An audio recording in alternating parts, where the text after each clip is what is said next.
Buenas noches, ¿me escuchan alumnos? Buenas noches, doctor. ¿Me escuchan bien, no? Sí, Sí, doctor. doctor, sí se le logra escuchar bien. Ya, ya, gracias.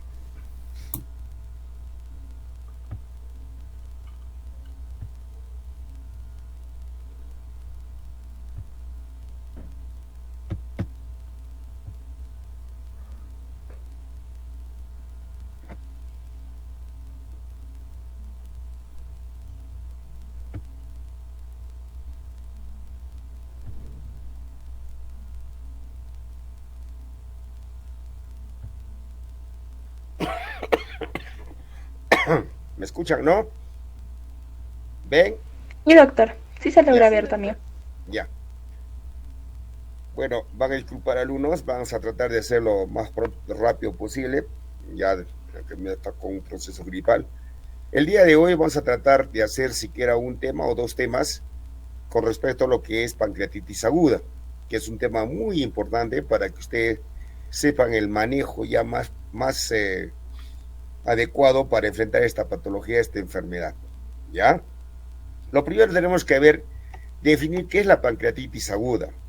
La pancreatitis aguda, como saben ustedes, es un proceso inflamatorio o es una condición inflamatoria aguda del páncreas derivada de la activación precoz de las enzimas digestivas de las células acinares, con compromiso variable del páncreas, tejidos adyacentes y otros. ¿Qué significa? Generalmente la pancreatitis aguda es un proceso inflamatorio agudo reversible. Es decir, que el cuadro va a revertir ya, ¿no? Pues ya se dio la pancreatitis aguda, lo que queremos es que revierta, ¿cierto? Y justamente la pancreatitis aguda, ya van a ver ustedes con el transcurso de lo que es el desarrollo de este tema, van a ver ustedes que poco a poco van también teniendo sus propias complicaciones a la pancreatitis aguda. Entonces, para diagnosticar la pancreatitis aguda, nosotros tenemos que tener en consideración los conceptos de Atlanta. Atlanta es una ciudad, obviamente, donde realmente se reúnen todos los expertos que son expertos en lo que es la pancreatitis aguda, y ellos obviamente, el último consenso obviamente es en el 2012-2014, donde realmente ellos ya tratan de realizar nuevos conceptos y nuevas guías sobre el manejo de este tema de la pancreatitis aguda.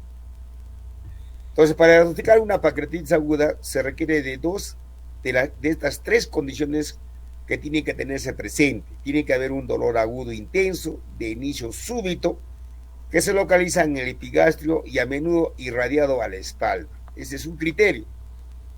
Y el otro criterio es que la milasa o la lipasa en sangre tiene que ser mayor 3 veces por encima del valor normal, ¿vale? O valor mayor normal. Y el otro que tienen que tener en consideración es justamente que la pancreatitis aguda, después de realizar una prueba de imagen, es decir, un estudio de tanto de tomografía o ecografía, obviamente se encuentra qué cosa, alterado toda la estructura del páncreas. Entonces, acá ya tienen tres conceptos fundamentales, ¿no? Dolor, que la milasa y la lipasa se encuentran aumentadas, y otro obviamente que hay una alteración a nivel de la ecografía y de la tomografía, ¿no? Pero esto conlleva obviamente que para tener este concepto nosotros tenemos también tener cierta referencia y ciertas condiciones. La incidencia obviamente de la pancreatitis aguda, ¿no? Es generalmente de 13 a 45 casos por 100.000 habitantes por año. Entonces, el problema de pancreatitis aguda, claro que sí, es un problema de salud pública, porque la prevalencia es alta, la incidencia es alta. Entonces, por ende, obviamente hay que tener bastante cuidado justamente en el estudio y en el manejo de esta patología. Por lo tanto, es una de las enfermedades gastrointestinales que son más frecuentes, que tienen más frecuencia y requieren obviamente hospitalización. Y tienen una mortalidad, miren, alrededor del 5 al 10% en caso de pancreatitis aguda grave, cuando hay falla orgánica persistente, cuando hay necrosis pancreática y cuando hay sepsis. Entonces, esto cuando nosotros encontramos falla persistente, necrosis y sepsis, obviamente la mortalidad aumenta. Numerosas evidencias científicas en los últimos años han compartido o han sido obviamente importantes conceptos para qué, para realizar un tratamiento médico y quirúrgico de la pancreatitis aguda que sea la más adecuada y oportuna. Acá van a ver ustedes una diapositiva, obviamente, donde van a ver dentro de la incidencia en Estados Unidos se presentan alrededor de 183 casos por millón de habitantes. Y obviamente en la Unión Europea, obviamente tienen de 150 a 420 casos por millón de habitantes. Miren ustedes cuál es la relación que nosotros tenemos que tener en consideración. Obviamente la raza negra con relación a la raza blanca, obviamente es mayor en la raza negra, de una relación de 3 a 1. Y acá van a ver ustedes que generalmente la incidencia tanto en el sexo masculino y femenino es más predominante en el sexo masculino. ¿Por qué? Debido a que goza a la alta demanda de alcohol con relación justamente a lo que es el sexo femenino. Pero es a la inversa, que generalmente el sexo femenino es mayor, obviamente, por la presencia de litiasis o de cálculos a nivel de la vesícula. Entonces tenemos que tener esa consideración.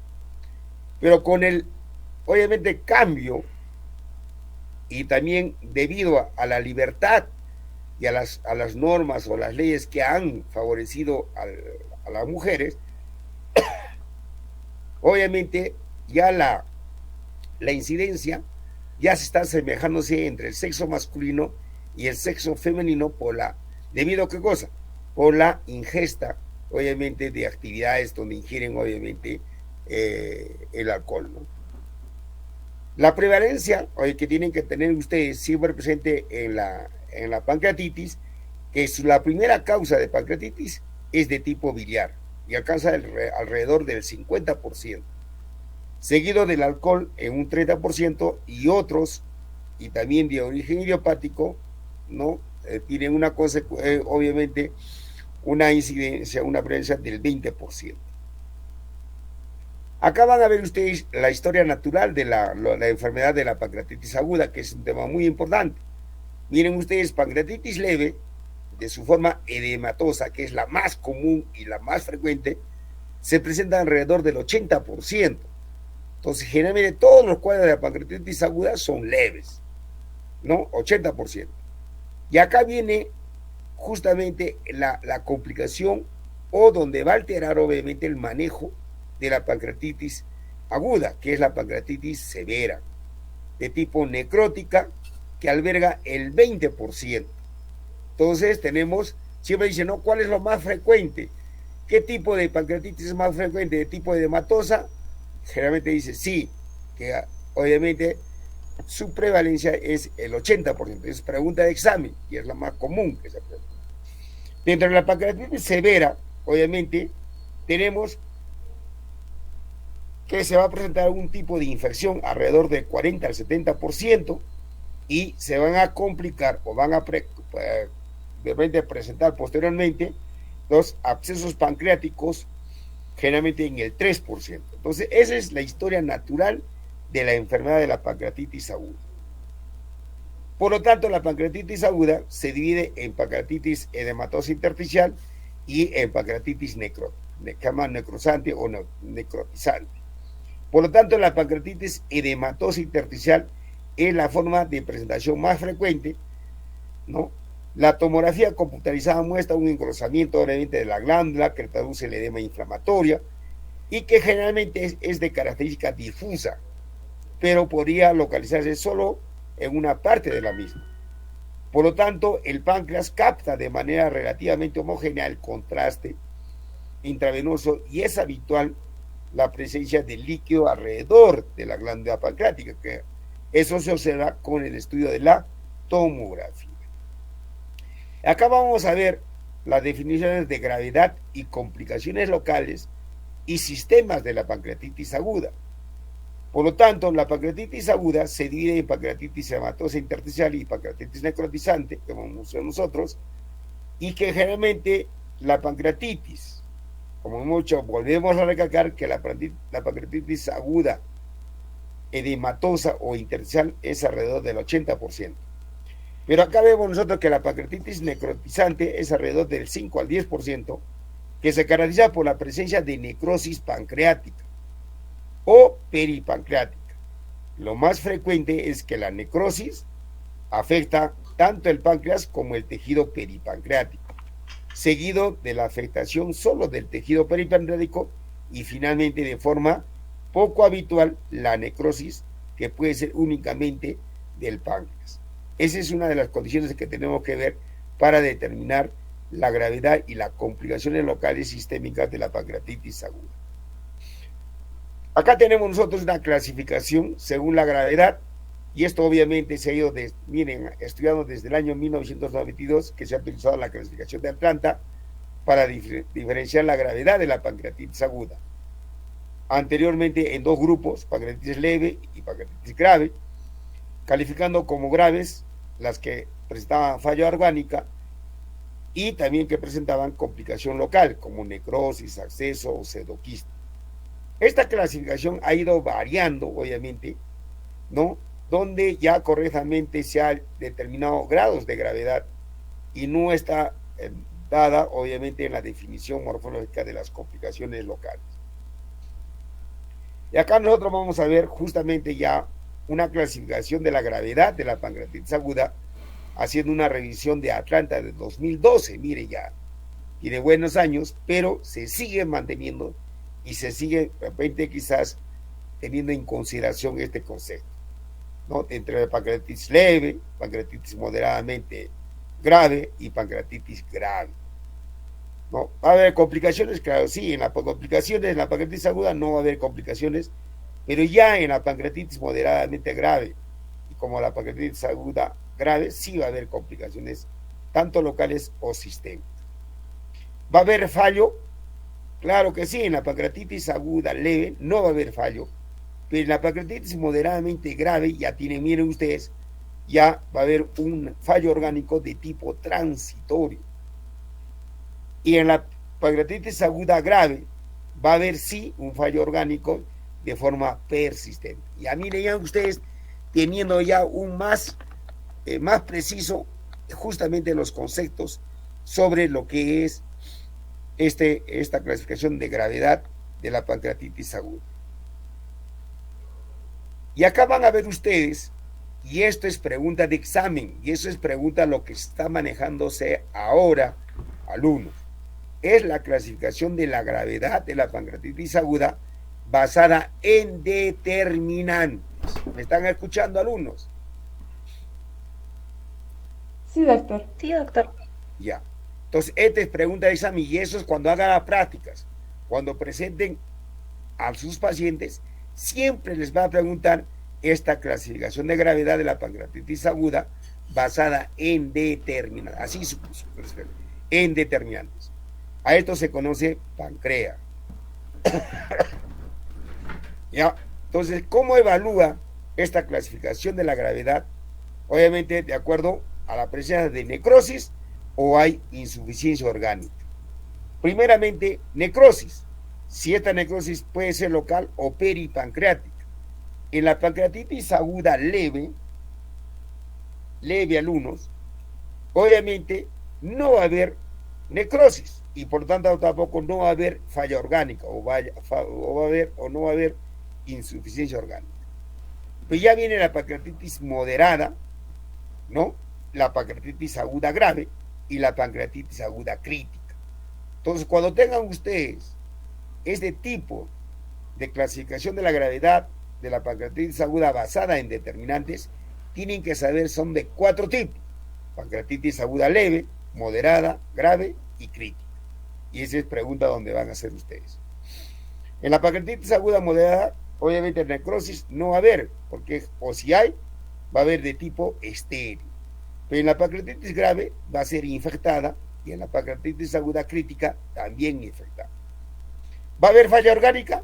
Sí va a haber orgánica, pero a partir de la pancreatitis aguda moderada, que inicialmente va a ser transitoria, en la pancreatitis aguda grave va a ser persistente y en la pancreatitis aguda crítica también es persistente.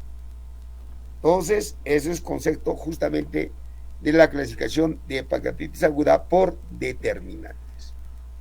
Así pues, denominaremos ¿qué cosa? La pancreatitis aguda leve, ¿no? Una pancreatitis aguda sin complicaciones locales ni sistémicas ni hay falla orgánica. Pero la pancreatitis moderadamente grave va a haber pancreatitis con complicaciones locales o sistémicas y va a haber falla orgánica transitoria. Y una pancreatitis grave va a haber falla orgánica persistente. Y por ende, obviamente, a esto se une la pancreatitis aguda de tipo crítica, que hay falla orgánica persistente. Definición de falla orgánica. Entonces ya saben ustedes que se pueden usar diferentes sistemas de puntuación de tipo Marshall, el SOFA, el MOPS, para que ustedes, para definir el fallo de un órgano, o aparato o sistema, ¿no? Esto se aconseja centrarse en los 3 órganos más importantes y donde tenemos que definir el falla orgánica del sistema u órgano evaluado cuando está presente con una puntuación de 2 o más el sistema modificado de Marshall. Entonces, ¿qué tiene que ver acá? Justamente si hay falla a nivel circulatorio, si hay falla a nivel renal o si hay falla a nivel cardíaco. Entonces, esos tienen que saber ustedes si hay o no hay. Primero iniciamos, si hay falla circulatorio, tenemos una hipotensión arterial con una presión arterial sistémica menos de 90 milímetros de mercurio y que no responde a una fluidoterapia. Y acá van a ver ustedes las complicaciones locales cuando hay colecciones líquidas. Y esta es una revisión de Altanda de 2012, donde ustedes se veía, ¿no?, con un tiempo de enfermedad de menos de 4 semanas y con un tiempo de enfermedad mayor de 4 semanas. Menos de 4 semanas, obviamente sin necrosis, cuando encontramos colección líquida aguda peripancreática. Mayor, pregunta de examen, mayor de 4 semanas, recién aparecen los pseudoquistes, y eso es pregunta de examen. Entonces, para que ustedes sepan el manejo del pseudoquiste pancreático. Eso hablamos sin necrosis. Cuando hay necrosis, hablamos ya de una colección necrótica aguda, menos de 4 semanas, pero mayor de 4 semanas ya hablamos de una necrosis encapsulada. Pero acá hay que tener presente que esta necrosis encapsulada puede ser estéril o puede ser infectada. Y ahí donde nosotros tenemos que tener de que si el paciente tiene que recibir antibiótico o no recibir antibiótico. Pero si nosotros encontramos la colección y la necrosis encapsulada estéril, no damos antibiótico. Pero si encontramos, ¿qué cosa? Necrosis, va a haber obviamente el pseudoquiste encapsulado que se encuentra infectado, obviamente sí tenemos que dar antibiótico. Y eso es lo que tienen que manejar ustedes, alumnos. Por lo tanto, ya vemos la falla circulatoria, ahora vemos la falla respiratoria. En la falla respiratoria tenemos que evaluar, obviamente, la presión arterial parcial de oxígeno, menos de 60 milímetros de mercurio basal, sin oxígeno suplementario, o también tenemos un PASI menos de 300 miligramos de mercurio. Entonces, estas condiciones nos van a determinar si hay o no hay falla respiratoria. Ahora viene el último, que es la falla renal o aguda, cuando hay incremento de la creatinina mayor de 1.8 miligramos por decilitro, o tenemos un incremento de la creatinina basal por 2 y o disminución del flujo urinario. Puede haber oliguria, menos de 0.5 mililitros por kilogramo por hora. Esto por 12 horas o menos de 30 ml por hora. Pues ahí tenemos que nosotros tener en consideración. Si un paciente en una hora está realizando 15, 20 ccs, entonces ya están teniendo el paciente una repercusión a nivel renal y por ende obviamente puede estar presentando una falla renal. Entonces inmediatamente tenemos que recuperar ese fallo. Y si no recupera, obviamente nosotros vamos a tratar de que este paciente se complique más. Ya que este es el sistema de puntuación modificado de falla orgánica de Marshall, que siempre es pregunta de examen, y a veces ustedes acá tienen que ver, no sea falla respiratoria, no, obviamente con su puntaje de 0, 1, 2, 3, 4, de acuerdo a la puntuación. Obviamente tenemos que tener un FiO2 estimada obviamente en pacientes no ventilados. Obviamente ustedes tienen que ver un suplemento de oxígeno por minuto con FiO2, obviamente tenemos el porcentaje. En el aire ambiente siempre hablamos de un FiO2 al 21%. De 2 litros, obviamente damos 25%. Cuando nosotros damos 4 litros por minuto, estamos dándole 30 de FiO2, de acuerdo al porcentaje del 30%. Cuando damos de 6 a 8 litros, hablamos de un FiO2 del 40%. Cuando damos ya de 9 a 10, estamos dando con un FiO2 del 50%. Y eso nos evalúa, obviamente, lo que es el sistema de puntuación de Marshall. En renal, ya hablamos con los criterios con la creatinina, ya saben ustedes, ¿no? Y también hablamos de renal cuando hablamos de creatinina de milimoles por litro y hablamos de la creatinina por miligramos por decilitro. Y acá tenemos que cuando tenemos un puntaje de 0 es menos de 1.4%, de 1 entre 1.4 a 1.8. Y miren, puntaje ya de 2, de 3, de 4, ya cuando tengan un puntaje de 1.9 hasta mayor de 4.9, obviamente, miligramos por decilitro. Y así sucesivamente, el cardiovascular, evaluamos que obviamente la presión mayor de 90, menos de 90 milímetros de mercurio, ¿no? Menos de 90 sin respuesta, cuando tenemos un puntaje de 2, puntaje de 3, menos del 90. Y eso tenemos que tener esas consideraciones. Entonces, por lo tanto, justamente tienen que manejar bien adecuadamente esta puntuación de Marshall. Y acá hoy también tenemos que tener ya más precisos los criterios de definición del CIRS.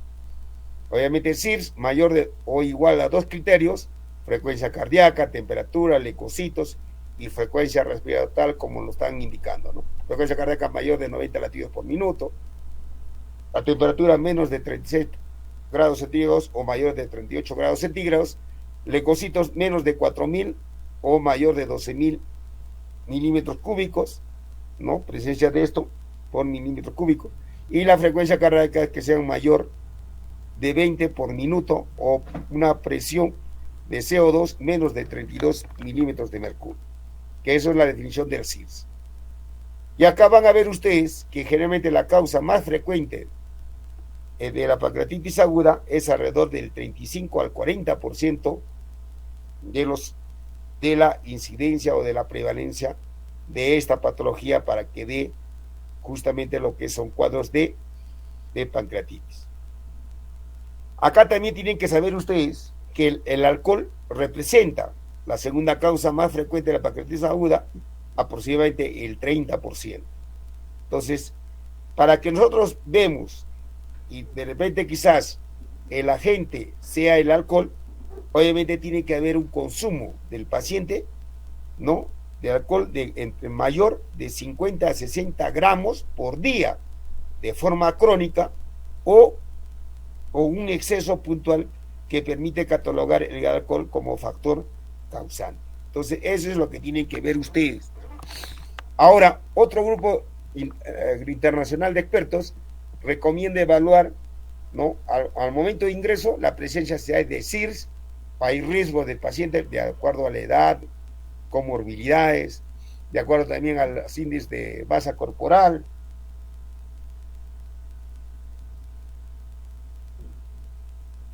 si hay comorbilidades, si hay aspectos clínicos como el CIRS, o si hay una respuesta al tratamiento por CIS persistente, cuando hay una alteración del BUN o alteración de la creatinina como indicadores de gravedad.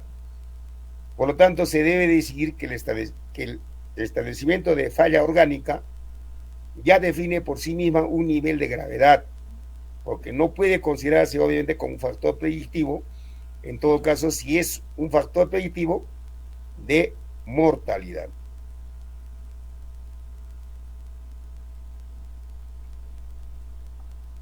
Y acá en este punto, alumnos, tenemos que tener en consideración la monitorización de la presión intraabdominal. Obviamente también en pacientes con pancreatitis aguda grave o falla orgánico, siempre se recomienda la monitorización de la presión intraabdominal y se considera hipertensión intraabdominal cuando tengan una presión intraabdominal mayor de 12 milímetros de mercurio, y asimismo puede haber un síndrome compartimental o abdominal con un PIA mayor de 20 milímetros, con una presión intraabdominal mayor de 20 milímetros métricos con aparición de un nuevo fallo orgánico. Entonces, eso es lo que tienen que tener en consideración cuando nosotros evaluamos y estamos monitorizando la presión intraabdominal. Entonces, la presión normal intraabdominal es normal menos de 12 milímetros de mercurio. Entonces, tienen que ver ustedes justamente este tipo de valor. Criterios de ingreso en el área de medicina intensiva, es decir, cuáles son los criterios para que el paciente, cuando sea admitido, lo evaluamos y el paciente no puede ser manejado en una sala común, sino tiene que ser manejado en el área de UCI. Entonces, cuando la pancreatitis aguda, que representa no cualquiera de estos dos criterios, son tributarios de ingreso en la unidad de medicina intensiva o UCI. La pancreatitis aguda, que representa en cualquier momento la solución, una disfunción orgánica más o mayor o igual de una falla orgánica, que puede ser transitoria o persistente, o haya infección pancreática asociada, que son conceptos que tienen que tener bien claros para que pase a UCI.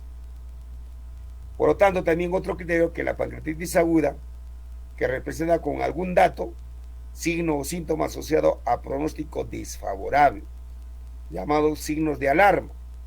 Y estos signos de alarma pueden ser mayor de uno, obviamente, de criterios que son candidatos a valorar el ingreso a estos servicios de UCI. En aspectos clínicos, tienen que saber ustedes la edad avanzada, mayor de 70 años, obesidad, índice de masa corporal mayor de 30, cuando hay defensa abdominal, cuando hay derrame pleural, cuando hay alteración de la conciencia, que también son criterios que mejoran, obviamente, para que sean admitidos en la unidad de cuidados intensivos. Pero hay unidades que realmente, por la edad avanzada, obviamente no te dan pase, así no va por así. Pues generalmente priorizan, obviamente, qué pacientes puedan pasar a la unidad de cuidados intensivos. En analíticos, cuando la proteína C reactiva o el PCR, esta es pregunta de examen, sea mayor de 150 miligramos por litro. Entonces, ustedes cuando toman el examen, por ejemplo, hematológicos y bioquímicos, y van a pedir el valor de PCR, siempre se pide el PCR para determinar la gravedad de la pancreatitis, y van a pedir ustedes el PCR y sale un valor de 200, ¿no? O sale un valor mayor de 150, entonces ya la consideración, el valor que me significa esta cifra, ya me está indicando que es una pancreatitis de tipo severa. Entonces, mayor de 150 PCR me indica pancreatitis severa. ¿Me están escuchando, alumnos? Sí, doctor. Ya, entonces, esa es una condición. El hematocrito puede ser mayor del 44%, la procalcitonina, que también es un valor muy importante, sea un valor mayor de 0.5 nanogramos por mililitros en las primeras 24 horas. De tipo radiológico, que también me indican gravedad, cuando hay derrame pleural, cuando hay líquido libre peritoneal, y acá usamos la escala pronóstica de escala de Apache 2, mayor de 8, ¿no? Entonces, acá también utilizamos justamente los criterios de Ransom, mayor de 3. Entonces, eso es lo que tienen que ustedes tener en consideración, ya las puntuaciones por gravedad, para determinar, obviamente, el pronóstico de la enfermedad. Lo más importante también tienen que saber acá el soporte nutricional en la pancreatitis aguda, ¿no? Hay que tener bastante cuidado que cuando se inicia más rápidamente la nutrición, el pronóstico del paciente es mejor. Pero si el pronóstico obviamente de la enfermedad, si yo inicio tardíamente la alimentación, ese es un factor muy importante que me va a decir que el paciente va a ir mal. ¿Ya? Va a ir mal. Por lo tanto, hay que tener criterios, ¿no? Por ejemplo, en edad avanzada, mayor riesgo de la pancreatitis aguda. La obesidad, mayor riesgo, también pronóstico de gravedad de la pancreatitis. Cuando hay defensa abdominal, derrame pleural y alteración de la conciencia, es que me está indicando mayor valor o pronóstico de la pancreatitis aguda grave. ¿Ya? Eso es lo que me tienen que decir ustedes. Entonces, generalmente, acá, una vez el soporte nutricional, nosotros tenemos que cubrir las necesidades nutricionales en un periodo de 7 días. Y los objetivos del soporte nutricional son prevenir y tratar la malnutrición, ¿no?, del paciente, modular la respuesta inflamatoria y prevenir el desarrollo de las infecciones sistémicas. Por eso es importante, obviamente, el soporte nutricional.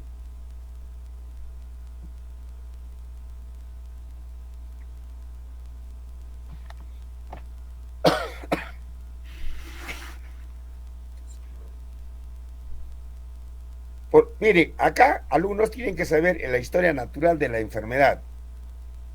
Uno, tenemos que ver las fases de la pancreatitis aguda.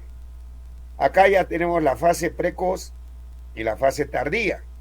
La fase precoz generalmente se da en la primera semana. ¿Y qué vamos a encontrar nosotros? La severidad del cuadro está relacionada a falla orgánica por el CIRS. Tenemos que determinar la severidad y el tratamiento que se debe aplicar según los parámetros clínicos. Esa es la primera fase precoz, primera semana. La segunda fase tardía es generalmente la segunda semana, donde nosotros vamos a determinar la severidad relacionada a la infección de las necrosis pancreáticas. Tenemos que ver también la severidad y el tratamiento que se aplica según cambios morfológicos, pancreáticos y peripancreáticos, teniendo en consideración el estudio tomográfico. En la clínica, acá ya viene qué cosa que tenemos que valorar: el dolor abdominal, anorexia, náuseas, vómitos, diarrea. En los signos va a haber fiebre, ¿no?, generalmente el 76%, taquicardia 65%, dolorabilidad abdominal, defensa muscular 68%, distensión abdominal 68%. Miren ustedes acá, ya justamente va a haber alteración del medio interno, va a haber ictericia 28%, disnea 10%, distrés respiratorio, inestabilidad hemodinámica 10%, hematemesis puede haber 5%, melena 5%. Ya acá aparecen ya las consideraciones, los signos que tenemos que tener presentes: el signo de Culling, el signo de Gray y Turner, que son nódulos cutáneos eritematosos que se presentan cuando ya el cuadro está avanzando y ya está consolidado el cuadro de la pancreatitis aguda. Y esto es lo que tienen que ver ustedes, miren, en los flancos y en la región periumbilical. Signo de Culling en la región periumbilical y en la genital en los flancos, que ya aparecen obviamente estas características de signos que me indican obviamente algunos grados de severidad del paciente y la presentación de los cuadros de pancreatitis aguda. Acá la paniculitis, obviamente, que son nódulos subcutáneos y que obviamente van a ser presencia de presencia de necrosis pancreática. Anatomía normal del páncreas. Obviamente acá la pancreatitis aguda, de acuerdo a los mecanismos de protección, las proteínas son transportadoras en forma inactiva, las proenzimas, y estos obviamente se almacenan en los granos zimógenos, y estos van a ser empaquetados con inhibidores de proteasas, ¿no? Teniendo en consideración un pH ácido y una menor concentración del calcio, que van a prevenir la activación prematura, ¿no?, de la pancreatitis aguda. Otros mecanismos protectores sería obviamente la inhibición de la proteasa, como el capsal tipo 1, ¿no?, el SPINK1, el mesotripsin, enzima Y, o el antitripsina y el 2-macroglobulina, que son obviamente sustancias que van a favorecer la no presentación de pancreatitis aguda. Y esta es la fisiopatología. Siempre van a ver ustedes que para que se inicie el cuadro de la pancreatitis siempre tiene que haber un proceso obstructivo, obviamente, y esto generalmente, ¿quién lo va a presentar? La presencia de cálculos biliares. Acá van a ver una pancreatitis aguda, la fisiología normal, ¿no? Enzimas pancreáticas inactivas, proenzimas, obviamente, se van a activar a través de las enzimas duodenales, ¿no? Y van a dar, ¿qué cosa? Las enzimas activas. En una pancreatitis aguda va a haber agentes que van a desencadenar tanto los cálculos como también el alcohol. Y esto generalmente nos va a producir una alteración en la barrera de la protección celular.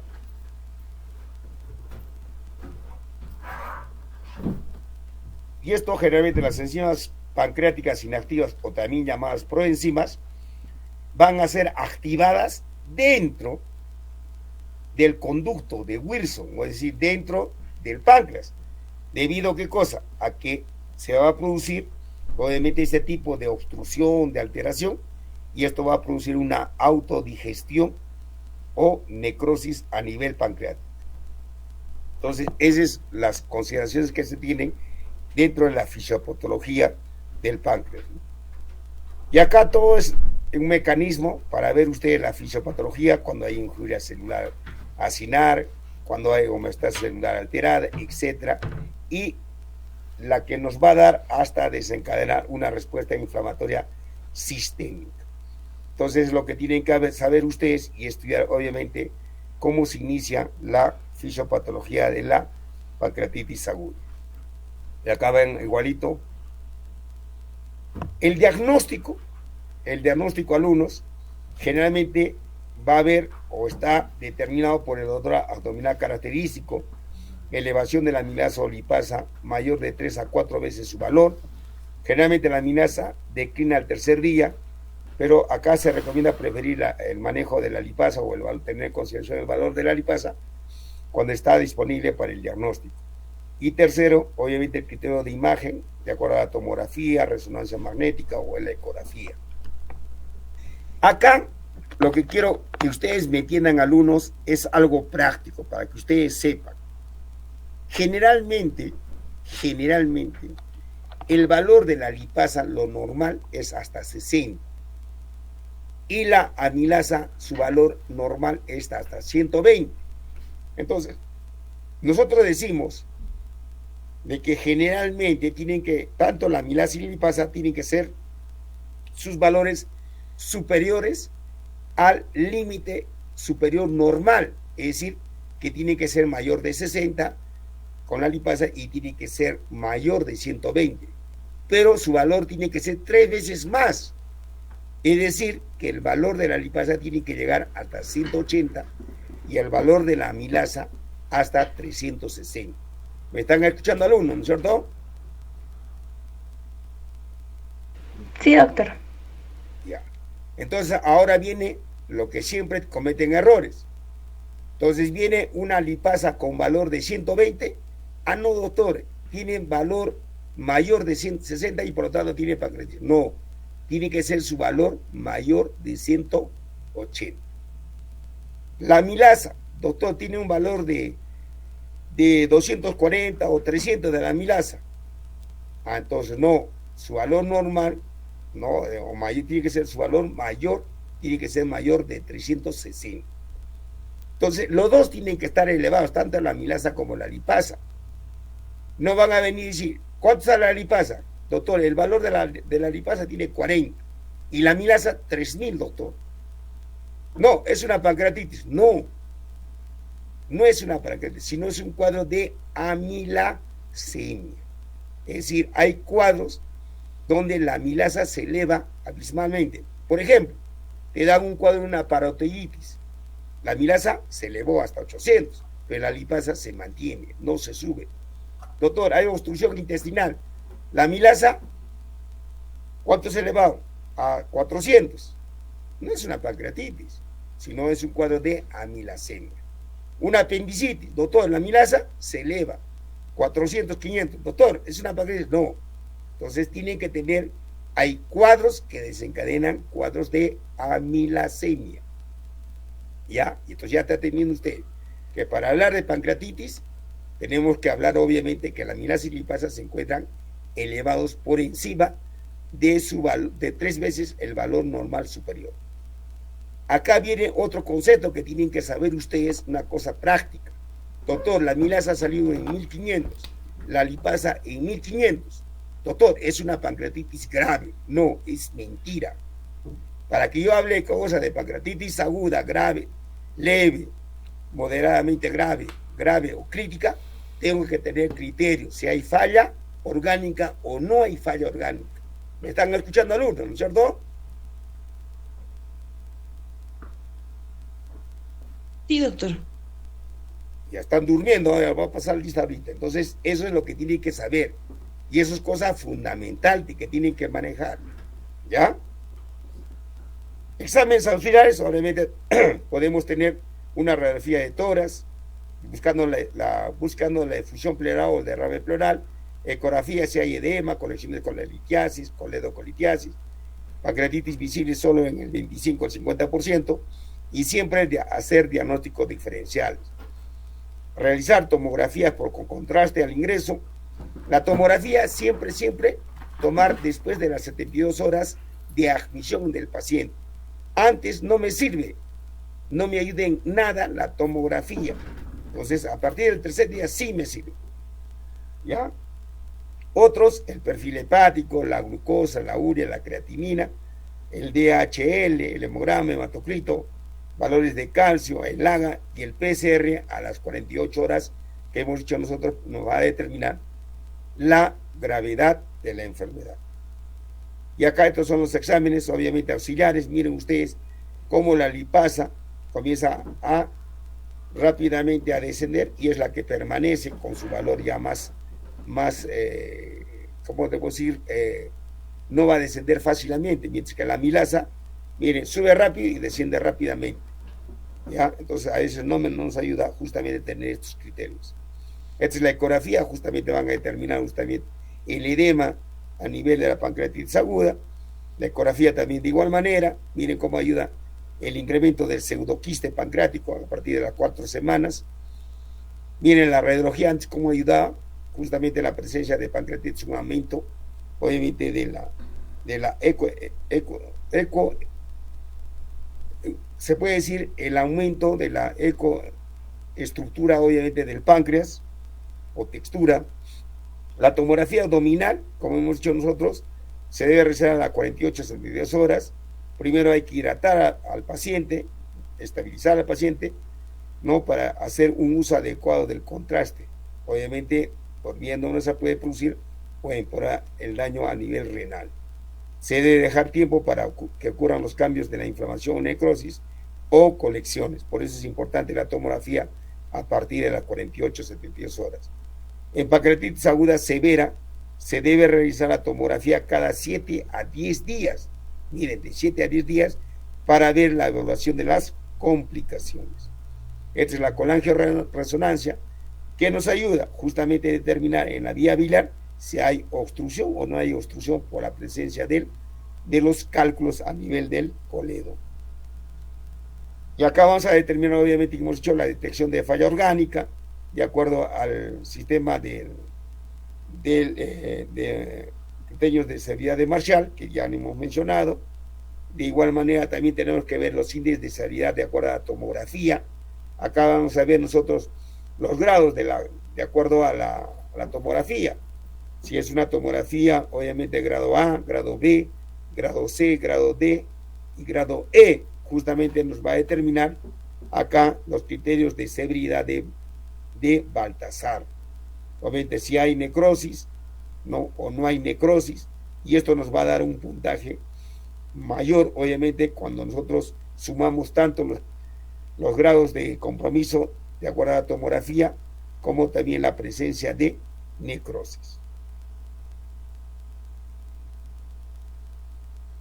Esto es para que sepan ustedes, de acuerdo a los criterios de Ransom, mayor de 3, obviamente ya nos indica una severa enfermedad de la pancreatitis aguda. Menos de 3 es una pancreatitis leve.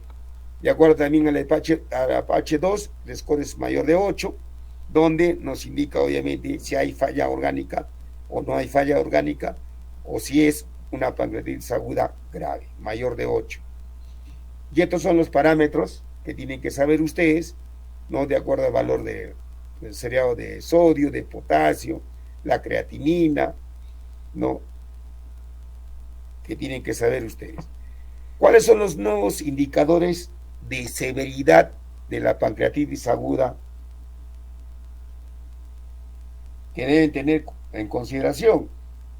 Uno, acá viene lo más importante, es la hemoconcentración como predictor temprano de falla orgánica o necrosis pancreática. ¿Qué significa esto?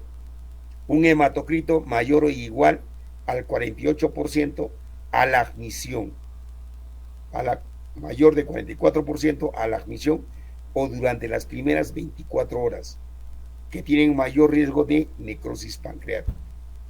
Tenemos que tener cosas, la medición del estado de hipercatabolismo, incremento de 5 miligramos por decilitro de la urea durante las primeras 24 horas, que esto va a correlacionar con un incremento de la mortalidad de 2.2 veces, con una sensibilidad del 89%. Miren a ustedes acá. Otro criterio para mí que es muy, muy valedero y certero es el test de Visage. Es el test de Visage, mayor o igual a 3 criterios.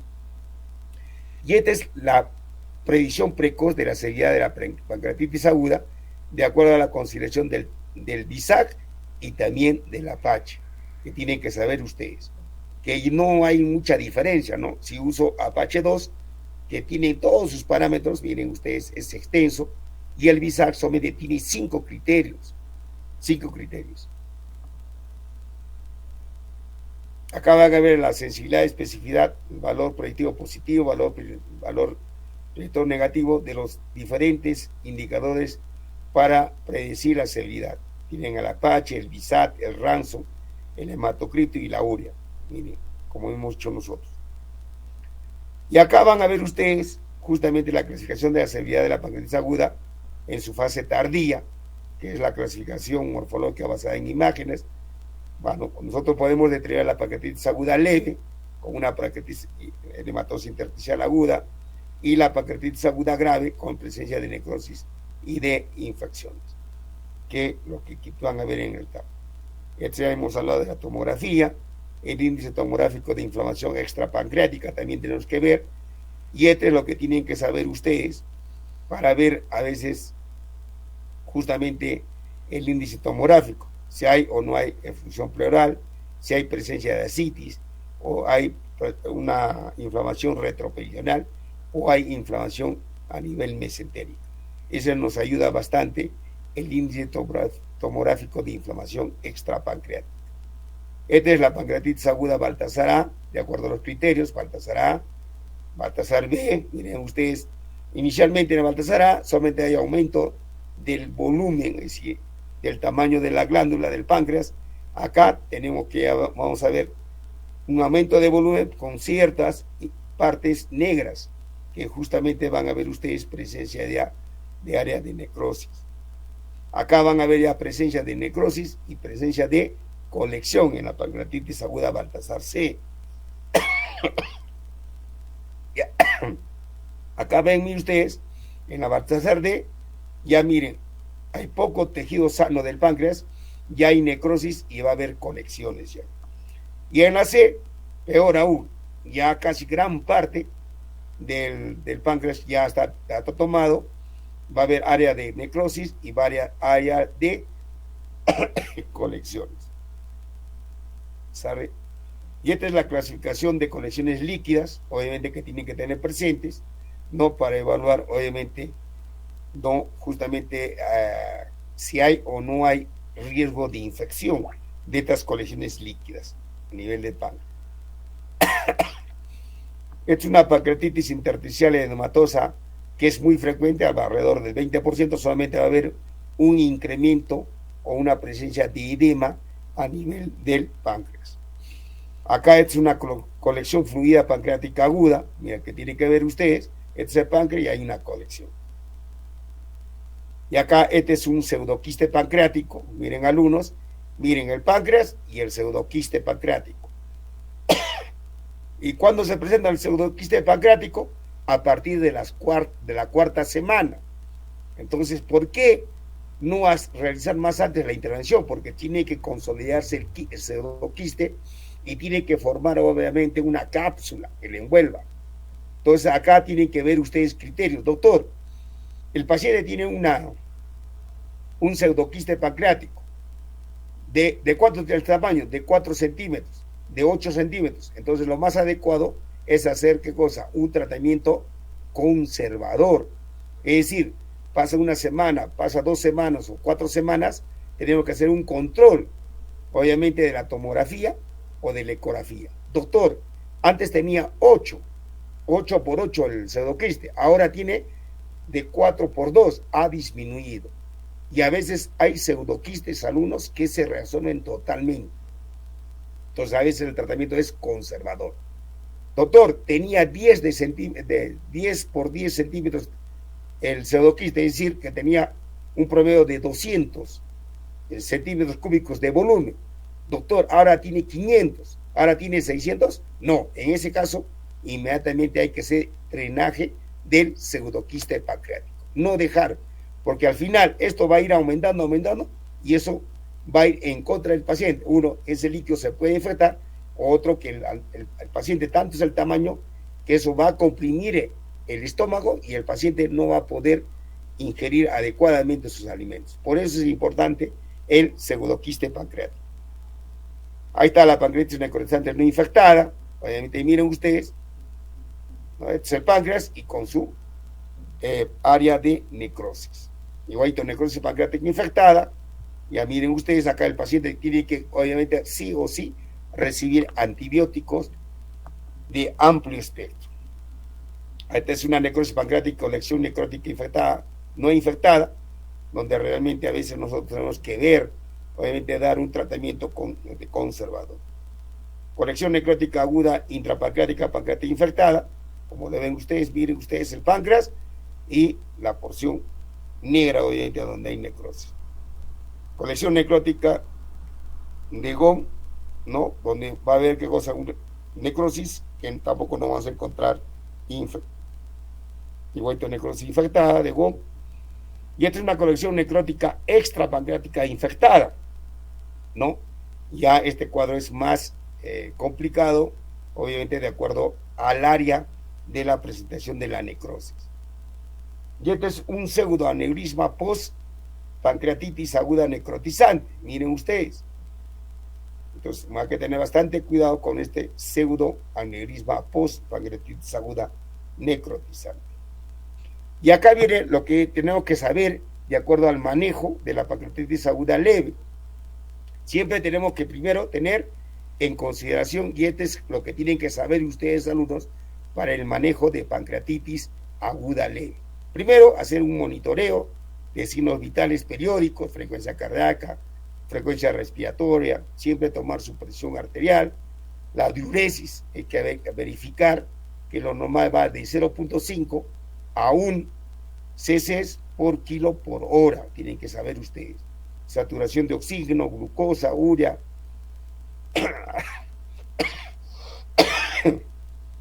Hacer un estudio de electrolitos, no siempre tomar en consideración los leucocitos, cómo está yendo, y el hematocrito.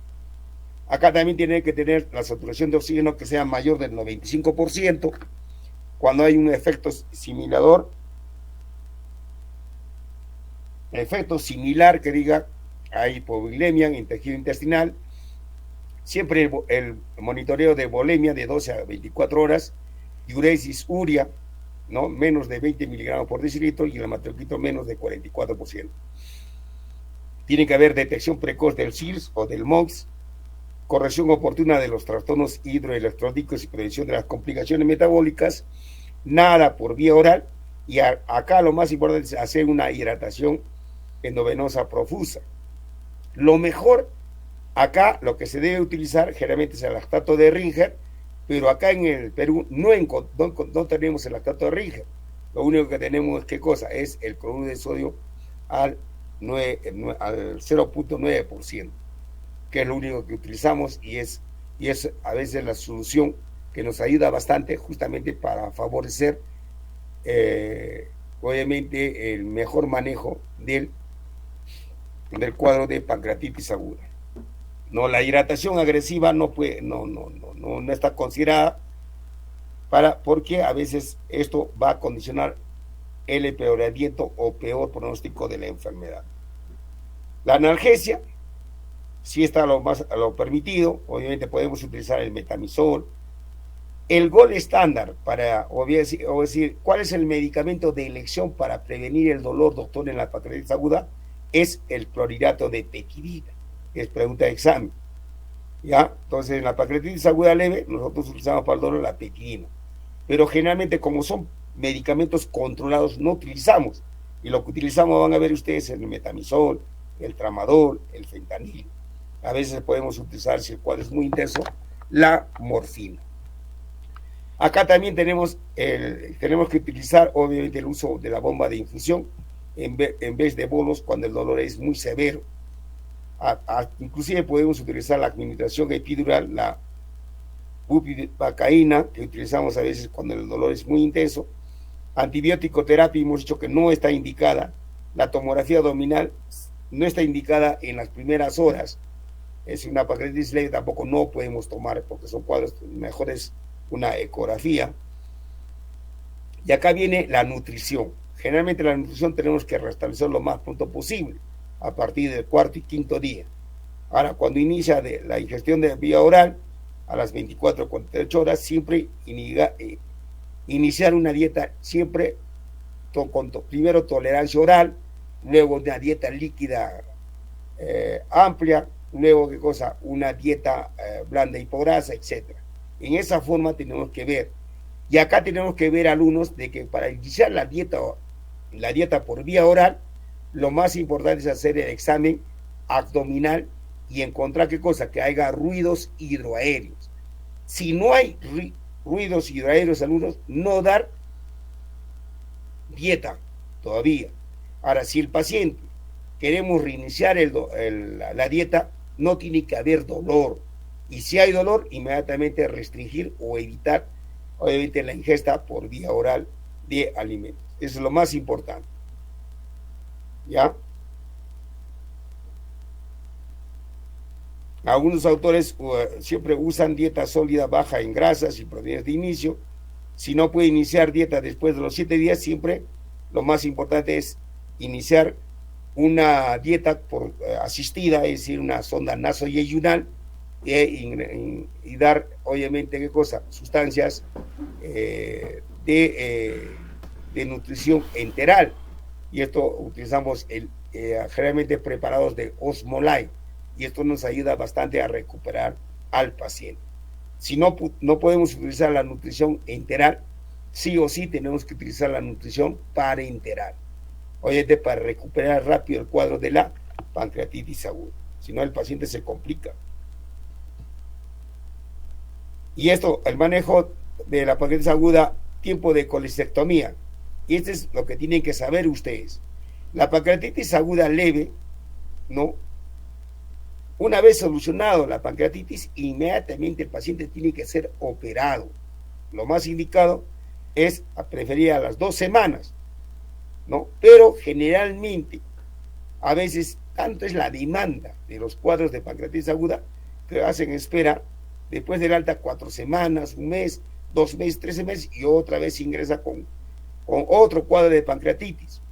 Cuando el paciente presenta más de 2 cuadros de pancreatitis aguda, a esto se llama pancreatitis recurrente.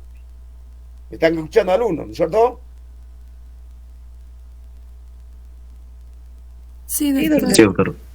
Ya. Entonces, si el paciente presenta más de 2 cuadros de pancreatitis aguda, entonces hablamos de un cuadro de pancreatitis recurrente. Pregunta de examen. ¿Cuáles son los criterios para el manejo de UCI? Obviamente, un MOPS persistente por más de 48 horas, ¿no? Cuando hay falla multiorgánica disfuncional sistémica, cuando hay manifestaciones clínicas que predicen el MOPS,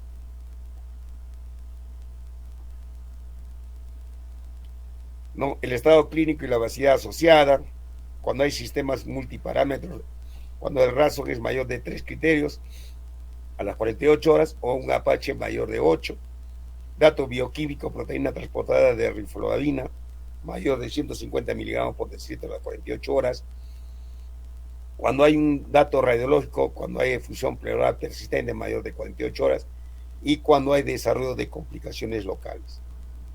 Manejo de UCI, obviamente, en toda la pancreatitis aguda grave con falla orgánica, nada por vía oral, poner en la sonda nasogástrica solo si hay vómitos o ilion persistente, una sonda Foley para justamente monitorizar la diuresis y también ponerle, ¿qué cosa? Acá un catéter de catéter venoso central para realizar obviamente un PVC controlado. Tenemos que hacer una resucitación hídrica de cristaloides, coloides y mantener siempre la diuresis mayor de 0.5 miligramos por kilogramo, prevenir obviamente la insuficiencia renal aguda, ponerle oxigenoterapia para mantener la saturación de oxígeno mayor del 95%, y acá utilizamos analgésicos como la pedina. La pedina normalmente nosotros damos de 50 a 150 miligramos por vía intramuscular. Podemos dar intravenosa, intramuscular y subcutánea, ¿no? Lo podemos dar cada 3 a 4 horas. Tramadol, obviamente le podemos dar de 50 a 100 miligramos por vía endovenosa cada 6 horas y no exceder obviamente el tramadol mayor de 400 miligramos por día. Está contraindicado. Pues ponle tramadol cada 6 horas. No, ponle tramadol cada 5, cada 2 horas. No. Solamente su límite es máximo 400 miligramos por día, es decir, cada 6 horas. Y lo ideal es siempre dar, obviamente, tramadol cada 8 horas. Yo utilizo metamizol de 2 gramos cada 8 horas, utilizo tramadol, ¿no?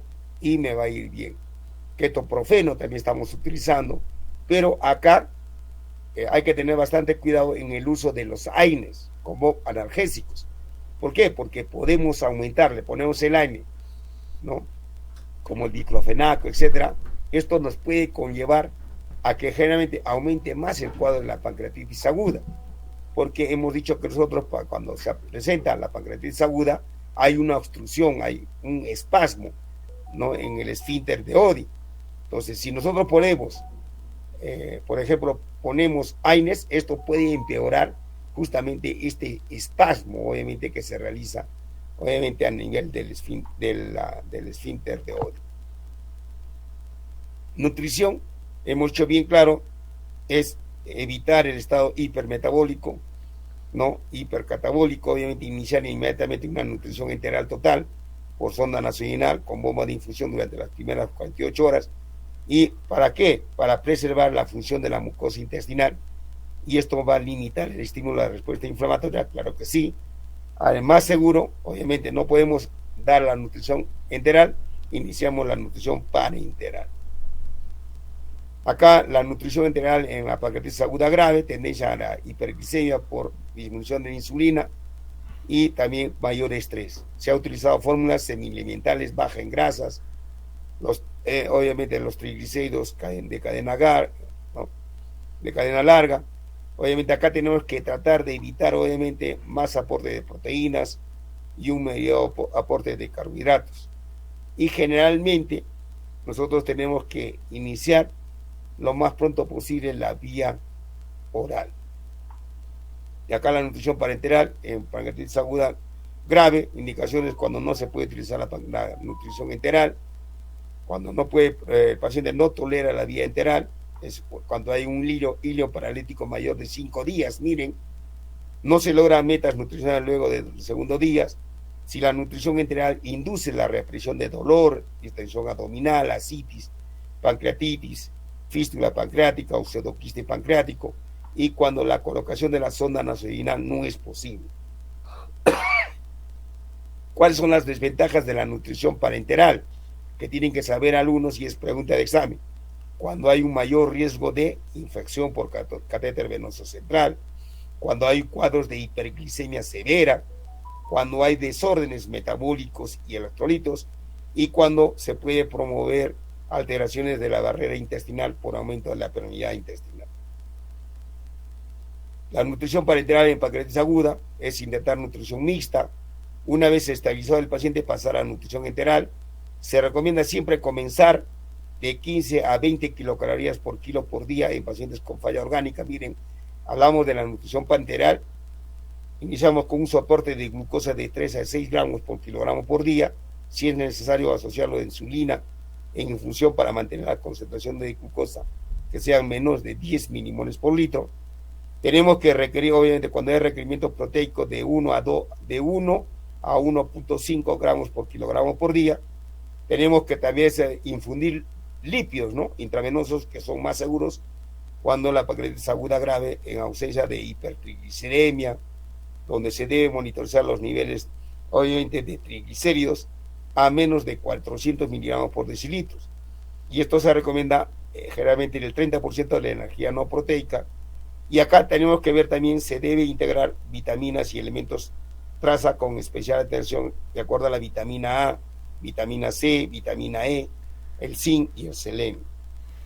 Y la antibiótico-terapia, siempre realizar primero una profilaxis antibiótica, generalmente en pancreatitis aguda severa, con necrosis pancreática mayor del 30%, siempre la duración va a ser entre 7 a 14 días. Y acá tenemos que realizar, obviamente, siempre dar antibióticos de amplio espectro. Si no mejora, de acuerdo a la ciprofloxacina, al metronidazol, al imipenem o al carbimazepam, iniciamos el imipenem más la cilastatina o meropenem, 500 miligramos cada 8 horas, cada 6, cada 8 horas. Y si no mejora, obviamente, y hay presencia de gram positivos, iniciamos la vancomicina, 1 gramo cada 12 horas. Y esto nos va a descontaminar una descomposición intestinal que no es recomendable. Gérmenes que se encuentran en necrosis pancreática, encontramos gram negativos, bacterias gram negativas, Escherichia coli, Pseudomonas aeruginosa, Klebsiella pneumoniae, Citrobacter frundi, Serratia marcenses y Enterococos, Estafilococos. Dentro de los estafilococos están Staphylococcus aureus, epidermis, y dentro de los anaerobios, Bacteroides fragilis, y también podemos presencia de hongos, de fungos, Candida y Corynebacterium. Y esto es la punción o aspiración con aguja fina para determinar, obviamente, si hay o no hay presencia de líquido infectado, o hacer también a través de la región intervencionista, hacer el drenaje adecuado para lo que es el pseudoquiste pancreático. Esta es la radiología también para hacer un drenaje percutáneo, útil para intentar curación de infección o mejorar el estado general para diferir la cirugía, ¿no? Y el pseudoquiste, cuando son sintomáticos, generalmente asociados a dolor abdominal o infección a más de 7 centímetros con expansión rápida en un paciente agudo. Acá tienen ya ustedes radiología intervencionista, miren cómo se realiza. Se ingresa y se comienza a drenar justamente el quiste, el pseudoquiste pancreático. La endoscopía, acá viene el trabajo del gastroenterólogo. Hacemos una colocación de sonda nasoyeyunal o podemos hacer un drenaje endoscópico. Este drenaje endoscópico puede ser transpapilar a través de la RCP, o también hacemos transmural, transgástrica en pacientes con alto riesgo para tratamiento quirúrgico o imposibilidad de drenaje percutáneo, ¿no? Cuando nosotros vemos que la pared quística madura y es pegada a la cavidad gástrica, mejor es hacerle una endoscopía y hacer un drenaje del quiste al estómago. Entonces es un drenaje cisto gástrica. Entonces, del quiste hacia el estómago. Y me va bien colocando un stent. Entonces, esto lo hacemos a través de la endoscopía terapéutica. Esta es la colocación de la sonda nasal. Lo que tenemos que ver hasta llegar hasta la tercera, cuarta porción del yeyuno para que tenga una mejor acción para la alimentación parenteral. Miren ustedes, este es el drenaje que nosotros realizamos a través del drenaje transmural. Miren ustedes, inicialmente este es el quiste, donde está la flecha, y miren el estómago. Entonces, y está cerca al estómago. Entonces, nosotros a través de una aguja con punción llegamos al quiste. Entonces, en el quiste agarramos y a través de la guía introducimos un stent. Y este es el stent, miren, donde drena el flujo y obviamente se queda para drenar tejidos, los dendritos de la necrosis. Y esta es obviamente para realizar la esfinterectomía endoscópica, es la CEPRE, terapéutica urgente, cuando tenemos una presión, una pancreatitis aguda severa por origen miliar. Y esto generalmente se debe hacer antes de las 72 horas, cuando hay colangitis, cuando hay ictericia o cuando el colédoco está dilatado, ¿no? Y en pancreatitis aguda grave biliar se debe realizar la esfinterotomía si se encuentran o no cálculos en ella, que es lo más importante.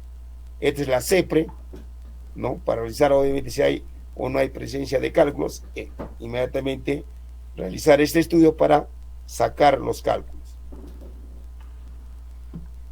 Este es un ejemplo, por ejemplo, de tratamiento para el manejo de pancreatitis aguda, control de signos vitales, diuresis, control de sonda nasogástrica, oxigenoterapia con bigotera, cama a 30 grados y control de puntos de apoyo, control de la glicemia por hemoglucotés cada 6 horas. Acá vamos a ver el soporte de la solución de cloruro de sodio, ¿no? Y obviamente la aplicación de sueros dextrosa al 5%, ¿no? Generalmente iniciamos nosotros con 60 gotas, luego a 45 gotas por minuto. Siempre poner una ampolla de calio y también una ampolla de hipersodio. Siempre poner calcio, una ampolla en suero de 2 a 4. Vitamina B1, miren, 100 miligramos, una ampolla en suero de 1 a 3. El omeprazol, una ampolla endovenoso por día. La heparina sódica, a veces iniciamos con 500 unidades cada 12 horas. La morfina, lo diluimos en 1 en 9 y administrar 2 heces cada 4 horas endovenoso, y realizar obviamente un manejo adecuado de